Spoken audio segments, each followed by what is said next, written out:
오늘 본문을 보면 경고라, 경고라, 경고라. 여러분, 경고란 말이 무겁단 말이잖아요. 경고가 가벼운 사람이 누가 있겠습니까? 듣기 좋은 사람이 누가 있겠습니까?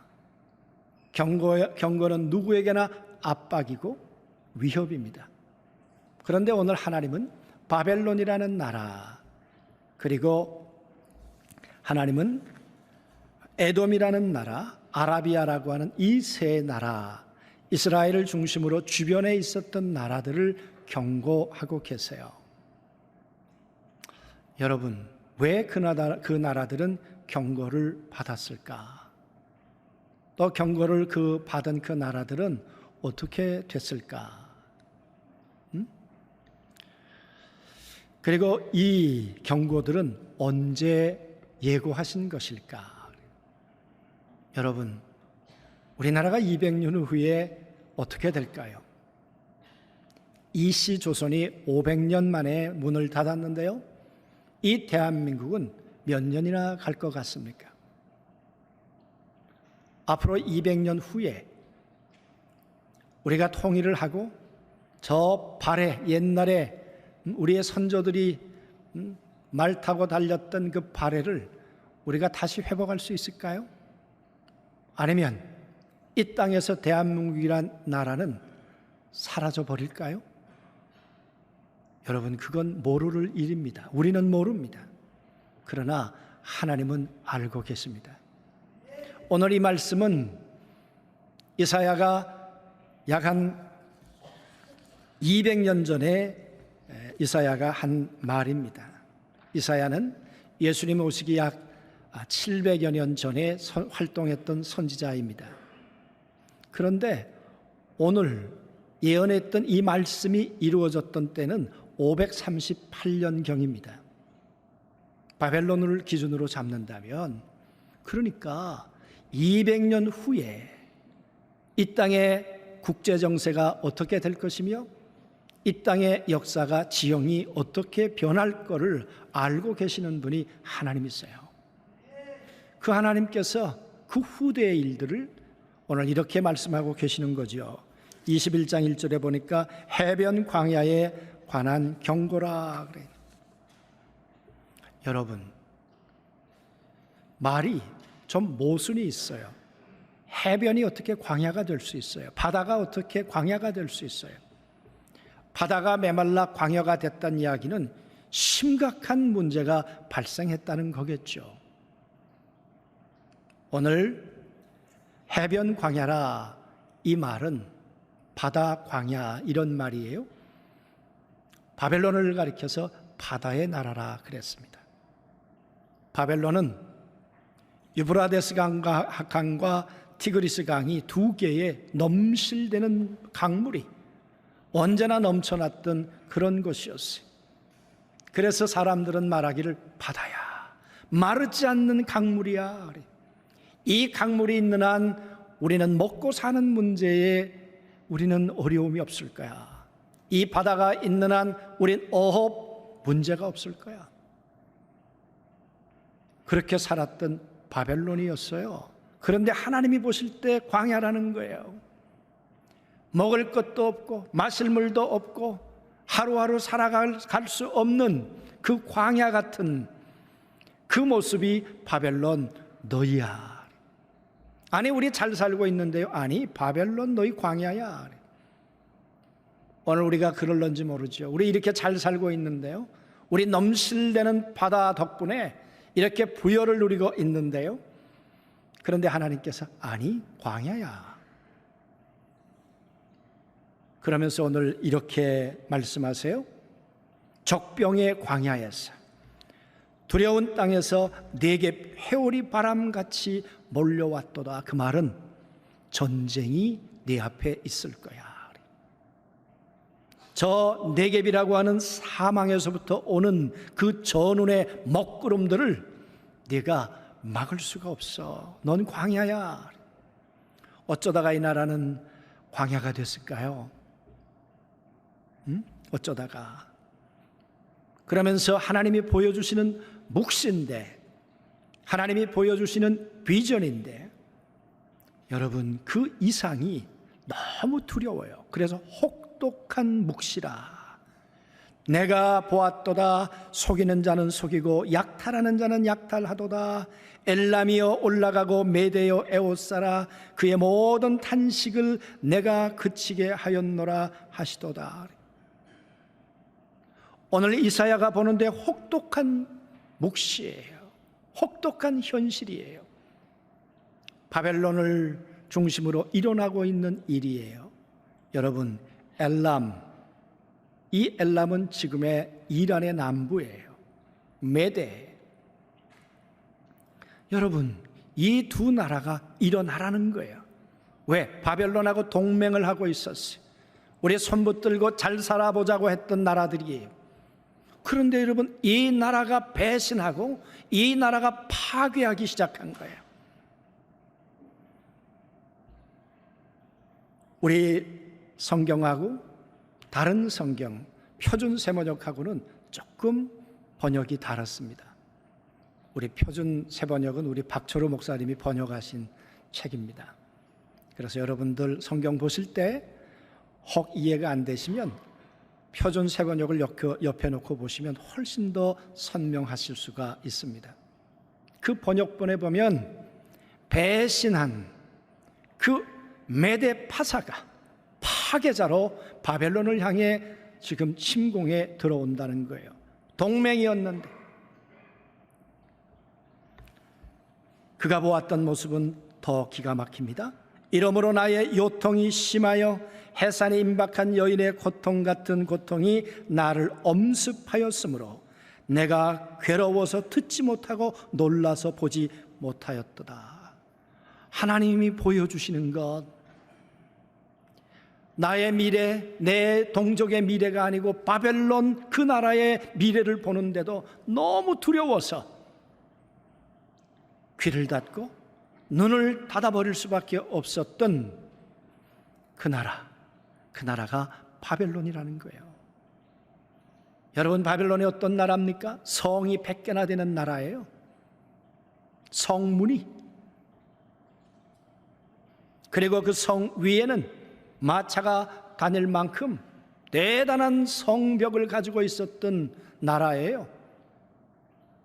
여러분, 그 나라가 여인이 산통을 겪는 것 같던 그 고통 가운데 울부짖을 거라고 누가 생각했겠습니까? 그런데 오늘 하나님께서 이사야에게 보여준 바벨론의 모습이 그러하다는 거예요. 내 마음이 어지럽고 두려움이 나를 놀라게 하며 희망의 서광이 변하여 내게 떨림이 되었도다.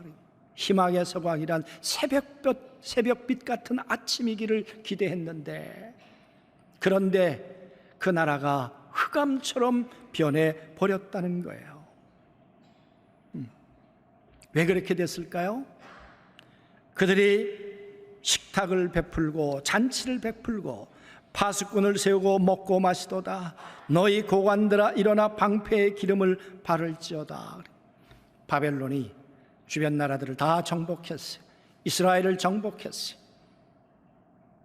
정복하고 예루살렘 성전의 안에 있었던 성전 그 기물들을 다 갖다가 바벨론으로 옮겨갔어요.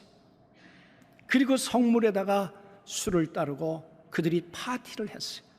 먹고 마시고 즐기고 그렇게 살았던 나라가 여러분 바벨론이었어요. 그러다가 과연 그 나라는 어떻게 되었을까요? 여기 보니까 방패에 기름을 바를지어다 그래요. 여러분, 방패는 항상 기름을 발라서 전쟁을 준비해야 되겠죠. 그런데 이 대단한 우리나라를 누가 무너뜨리겠어? 어쩌면 방패가 녹슬고 또 녹슬었는지 모릅니다. 우리나라가 광복 이후에 6.25 이후에 이렇게 평안하다 보니까 방패가 녹슬어 가고 있는지는 모르죠. 이북에서 왔다가 여러분 다시 헤엄쳐서 넘어가는데도 몰라요. 군인들이 모기에 물릴까 봐 보초를 안 쓴다고 그러잖아요. 방패가 녹슬어 가고 있고, 전투기가 녹슬어 가고 있고, 총검이 녹슬어 가고 있고, 그러면서도 먹고 마시고 살았던 나라가 바벨론이라는 거예요. 왜 그 나라가 통곡하게 되었는가? 왜 그 나라가 무너지게 되었는가? 그 말이. 그러면서 말합니다. 주께서 이르시되 가서 파수꾼을 세우고 그가 보는 것을 보고하게 하되 마병대의 쌍쌍이 오는 것과 나기 때와 낙타 때를 보거든 귀 기울여 자세히 들으라 하셨더라. 저 파수꾼들이 오는 소리를 들어보라 그 말이. 파수꾼들아, 마차가 오는지, 쌍두마차가 오는지, 쌍쌍으로 오는지, 몇 대가 오는지, 전쟁을 준비하고 있는지, 핵을 준비하고 있는지, 파수꾼들아 깨어 있으라 그 말이. 그러다가 파수꾼이 사자같이 부르짖기를 주여. 여기 주님이란 하나님이 아니시고 자기를 세운 지휘관이요. 그리고 보고합니다. 내가 낮에 늘 망대에 서 있었고 밤이 새도록 파수하는 곳에 있었더니 보소서 마병대가 쌍쌍이 오나이다 하니, 마병대가 이제는 코앞에 왔어. 그 이야기를 듣더니 이렇게 말합니다. 함락되었도다 함락되었도다 바벨론이여, 그들의 조각한 신상들이 다 부서져 땅에 떨어졌도다 하시도다. 이제는 끝이 됐어. 이제는 시간이 됐어. 그 대단했던 바벨론이 70년 만에 그 나라가 함락되고 함락되었어요. 그 나라 안에는 신상으로, 우상으로 가득 차 있었어요. 그래서 하나님께서 메데파사 페르시아를 통해서 그 우상의 목을 자르고 그 우상의 팔을 잘라서 그 우상들이 온 거리에 널브러졌다는 거죠. 함락되었도다 함락되었도다. 여러분, 이 대단했던 바벨론이 어떻게 이렇게 무너질 수 있는가 그 말이에요. 그뿐일까요? 그 뒤에 보면 두마에 대한 경고라. 두마는 에돔이에요. 에돔은 정적의 나라, 쓸쓸한 나라라고도 해요. 사람이 세일에서 나를 부르되 파수꾼이여 밤이 어떻게 되었느냐? 파수꾼이여 밤이 어떻게 되었느냐? 파수꾼이 이르되 아침이 오나니 밤도 오리라. 내가 물으려거든 물으라. 너희는 돌아올지니라 하더라. 너희의 밤은 지금 어디인지, 이 고난의 밤은 언제 끝이 나는지 너희가 물어야 될 거 아니냐 그 말이에요. 너희가 감각해야 될 거 아니냐 그 말이에요. 저 대단한 바벨론도 무너지는데 너희 에돔일까 보냐. 그 깊은 정적 끝에 하나님이 선물로 아침을 주셨는데 또다시 밤을 향해 가는 까닭은 무엇이냐? 아침과 함께 저녁이 함께 왔다는 거예요. 아침이 왔지만 다시 저녁을 향해 걸어간다는 거예요. 왜 그랬을까요? 시편 120편 말씀에 보면 평화를 사랑하지 않았던 너희들 이렇게 말씀하죠. 저는 이 말씀을 보면서 오늘 우리나라는 어떨까? 하나님이 자유를 선물로 주셨는데 그 선물로 받던 그 감격의 아침이 지나서 어쩌면 자유라는 것이 당연한 듯 여기다가 이제는 저 쓰레기통에 폐기 처분을 하려고 하는 것은 아닌가. 하나님이 주신 선물인데 하나님이 주신 이 아침, 이 자유의 아침을 날마다 날마다 살아갈 수는 없겠는가 그 말이에요. 왜 저녁을 향해, 왜 다시 어둠을 향해 걸어가려고 하느냐. 지금 하나님이 그렇게 말씀하고 계시는 거죠. 13절부터는 아라비아에 대한 경고라. 드단 대상들이여 너희가 아라비아 수풀에서 유숙하였도다. 왜 무역을 하는 사람들이 수풀에 가서 그들이 거합니까? 오아시스 곁으로 가야 하는데 사람들이 있는 곳에 가면 이 무역하는 사람들이 위협을 느꼈겠죠. 그러니까 그들 곁으로 가지 못하는 거예요. 그랬는데 하나님의 은혜를 베푸셨어요. 대마의 땅의 주민들아, 물을 가져다가 목마른 자에게 주고 떡을 가지고 도피하는 자를 영접하라. 그들이 칼날을 피하며 벤 칼에 당긴 활과 전쟁의 어려움에서 도망하였음이니라. 전 이 말씀을 보면서 이 아라비아라고 하는 사람들, 이 무역하는 사람들, 칼을 피하고 전쟁을 피해서 나온 사람들에게 먹을 것과 입을 것을 주었다는 이 말씀을 보면서 우리가 여러분 6.25라는 전쟁을 겪었습니다. 누가 우리를 도울 수 있었겠습니까? 어쩌면 하나님께서 오늘 대마 땅의 사람들에게 가서 도와라 했던 것처럼 이 나라와 이 민족을 많은 나라들이 와서 도왔습니다. 그리고 전쟁이 끝나고 난 다음에 유엔에서 공식 집계한 나라 가운데 끝에서 두 번째 가난했던 이 나라가 살게 하려고 얼마나 많은 구호물자가 왔습니까? 우리 선배님들도 그러시지만 저희 때만 해도, 저희 연배만 해도 여러분 학교 가서 옥수수 빵 먹는 것, 그리고 큰 통에다가 우유 끓여가지고 우유 한 잔 먹는 것, 여러분 그 기쁨, 그 감격이 있지 않았어요? 그 전쟁의 칼날을 피해서 나온 자들에게 먹을 것과 입을 것을 주고 부를 주었는데, 그런데 어떻게 되었을까요? 오늘 여기 보니까 주께서 내게 이르시되 품꾼에 정한 기한같이 1년 내에 계달의 영광이 다 쇠멸하리라. 그 영광이 오래가지 않아요. 그 기쁨이 오래가질 않아요. 1년, 3년, 5년. 여러분, 하나님이 주시는 그 기쁨이, 하나님 주시는 그 선물이 과연 그 영광이 얼마나 가겠는가, 그 말입니다. 그뿐만 아니라 게달 자손 중 활가진 용사의 남은 수가 적으리라 하시니라. 이스라엘 하나님 여호와의 말씀이니라. 하나님께서 사인해 버리셨어요. 이건 변할 수 없는 현실이 되고 말 거야. 사랑하는 성도 여러분, 어쩌다가 바벨론이 이렇게 됐을까요? 어쩌다가 에돔이 이렇게 되고, 어쩌다가 돈 많고 먹을 것 많고 그렇게 부를 누렸던 아라비아가 그렇게 되었을까요? 하나님 떠났기 때문에. 1장 2절 이사야 말씀에 내가 너를 양육하고 내가 너를 길렀거늘 너희가 나를 거역하고 떠났도다. 이스라엘도 하나님을 떠나고, 바벨론도 하나님을 떠나고, 에돔도 하나님을 떠나고, 그리고 아라비아도 하나님을 떠난 거죠.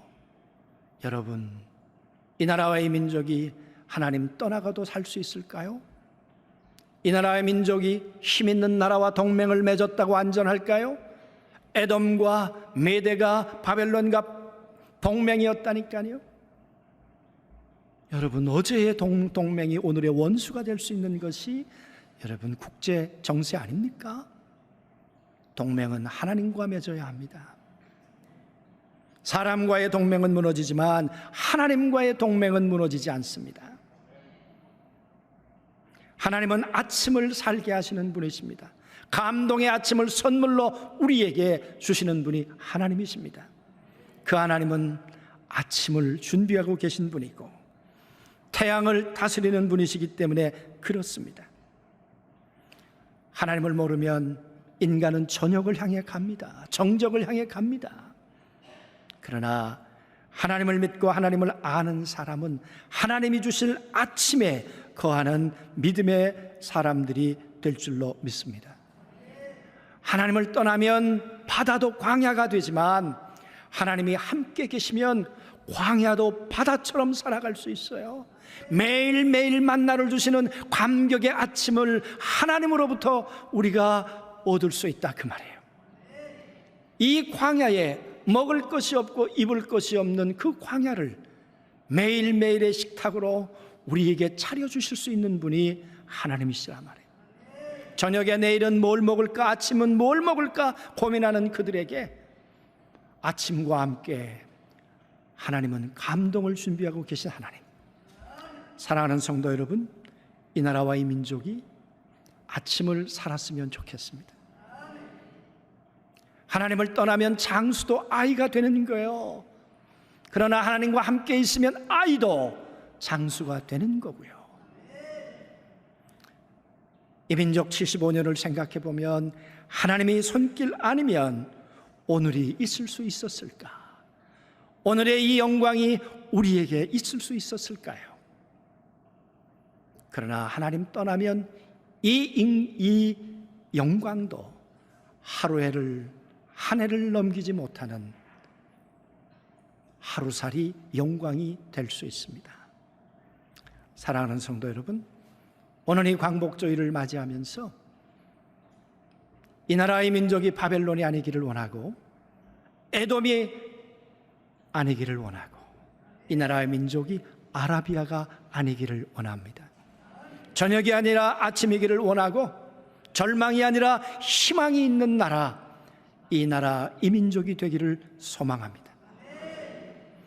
우리 오늘 이 말씀을 가지고 제가 정리를 했는데요, 같이 한번 기도하는 마음으로 같이 기도문으로 만들었으니까요, 같이 한번 읽었으면 좋겠습니다.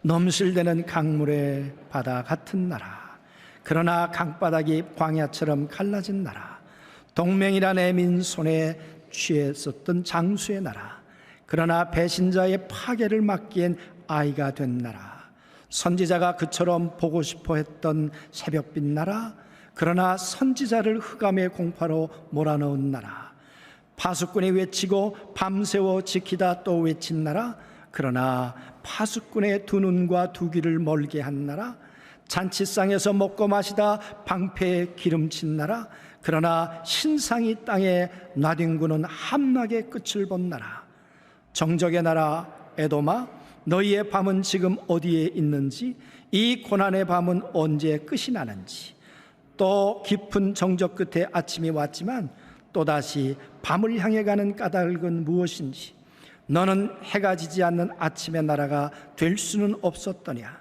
저녁의 나라 아라비아야, 목마른 너희는 떡도 먹고 물도 마시고 부도 가졌다마는 그 영광은 짧고 어두움에 삼켜질 것은 화평을 미워하던 너희였기 때문이란다. 광야가 된 바다 너 바벨로나, 누가 너의 연수를 70이라 정하였더냐? 왜냐고 물어보았더냐? 아, 짓밟히던 나의 결례요, 타작마당에서 으깨지던 나의 동포요, 내 백성의 탄식을 그치려 하였고 타작마당에서 알곡을 거두려 하셨기 때문이었다.